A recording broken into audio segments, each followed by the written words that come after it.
Mon miracle, bonjour, on est dans le défi 25 et il nous reste 3 petits jours avant de boucler ce cycle. Et pour ce 25e défi, j'espère que là tu vas vraiment t'approcher de cet état ingouvernable parce qu'on va amorcer un petit jeu avec l'univers et c'est bien plus qu'un petit jeu, après c'est une compréhension, c'est un vrai dialogue avec lui. Et moi j'aime beaucoup ce défi, je crois que c'est le plus ludique et c'est celui que je pratique le plus au quotidien ces derniers temps. Et voilà ce qu'il en est. Après ton rituel du matin, on va avoir les sens en réveil, on va se mettre aux aguets de manière à pouvoir identifier, collecter en fait les signaux que t'envoie la vie. On appelle ça des synchronicités. Tu sais, quand sous tes yeux, il arrive un truc qui est pile poil en raccord avec ce que tu es en train de ressentir ou penser. Du genre, si tu es en train d'amorcer un rééquilibrage alimentaire, ça peut être le fait de tomber sur un documentaire qui va modifier, qui va t'éclairer sur ton rapport à la nourriture, ou un article qui va t'expliquer que tu manges peut-être tes émotions. Ça peut être aussi quelqu'un que tu croises dans la rue et qui a déjà la silhouette que tu aimerais avoir dans quelques mois. Si tu croises une ambulance, eh ben c'est peut-être dans un autre registre le signal pour te rappeler d'être reconnaissant pour ta santé ou simplement de lever le pied en voiture pour éviter un accident. Si tu croises une patrouille de police, c'est pareil, ça peut être un rappel qui souligne la reconnaissance que tu peux avoir pour ta sécurité. Bon, si tu es en manifestation, je sais que c'est plus compliqué en ce moment. Dans tous les cas, si tu croises un mendiant, un SDF, sois vraiment reconnaissant pour ton abondance actuelle et par pitié, tends-lui la main. Offre-lui quelque chose. En tout cas, au moins de la bonté. Parce que en lui faisant le cadeau de la bonté, tu te fais aussi ce cadeau immédiatement. En fait, vous êtes tous les deux bénéficiaires d'avoir partagé de la bonté. C'est dans notre relation à l'autre que la gratitude se développe le mieux.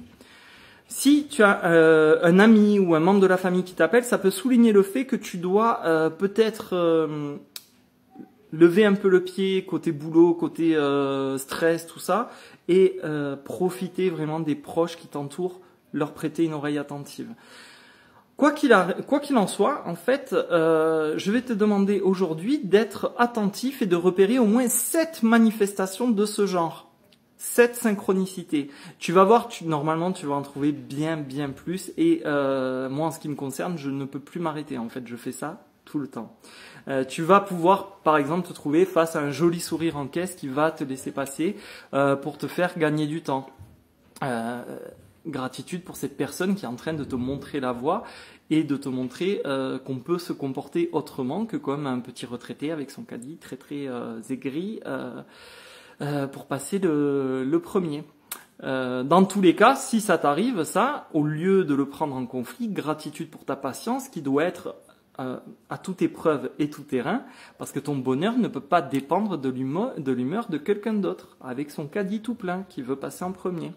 Ça peut être aussi des synchronicités par rapport à une discussion, un choix à faire, mais tu sauras très vite au fond de toi que c'est pas sous tes yeux par hasard, que c'est vraiment un signe qu'on t'envoie, que c'est pas juste une coïncidence.